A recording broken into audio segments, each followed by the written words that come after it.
Uno de los atributos clave que define al Aquarium de Donostia de San Sebastián es ese compromiso con la sostenibilidad, con el medio ambiente, además en una triple vertiente, ¿no?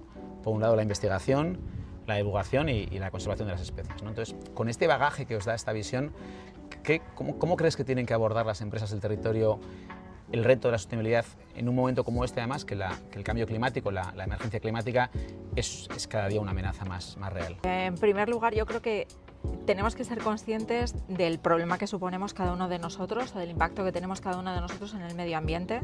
Bueno, hablabas de sostenibilidad, pero nosotros no solo trabajamos la medioambiental, trabajamos la triple sostenibilidad porque nos parece crítico, si no se queda todo un poco corto. Pero bueno, como bien decías, desde las empresas creo que lo primero es saber qué impacto estoy generando yo y cómo puedo compensar o reducir ese impacto, ¿no? Yo creo que primero es medir, tener datos y luego empezar a tomar medidas. Cada uno en la medida de sus posibilidades, con unos planes viables y que empiecen con pequeños esfuerzos a corto y grandes esfuerzos a largo, pero sin dejar de mejorar en ese ámbito, ¿no? Y tratar de compensar también, compensar nuestra huella de carbono.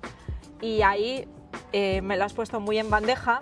El tema de la compensación de la huella de carbono siempre se tiene muy en cuenta, pues, por ejemplo, las hectáreas de árboles plantadas. Se centra mucho en tierra, pero no hay compensaciones que tengan que ver con el mar. Y la verdad es que la capacidad que tiene el mar de absorber CO2 es mayor que la de los bosques. Estamos olvidándonos de una parte esencial para mantener bien sano el medio ambiente, con lo cual creo que yo voy a tirar un poco para nuestra casa y decir que es, el tema de compensación de huella de carbono no tendría que olvidarse de la componente medioambiental marina.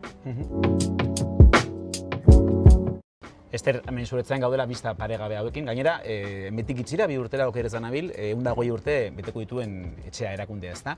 Hortaz, errotutako, Gipuzkoan, Donostian, luzez errotutako erakunde batez ari gara, lurraldearekiko, gizartearekiko eta bere garapenekiko konpromesu sendo badaukala.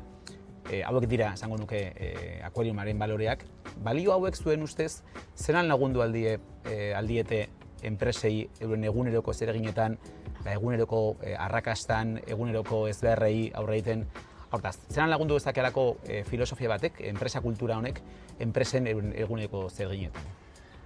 Gu batez ere lantzen ari garena da komunikazioa eta entzutea baita ere. Entzutea ez bakarrik goikoari, bekoari, baizik eta aldemenekoei ere, ez? Eta entzute hori eta partekatze hori, ideiak eta bueno, konpromesuak eta erabakiak baita ere, nahiz eta jende guztiari ez gustatu, guztia ulergarriagoa egiten du eta hortara ere lanare errexago ikusten da, ez? Dena errexago egiten da, ez, eta jendea gustorago sentitzen da.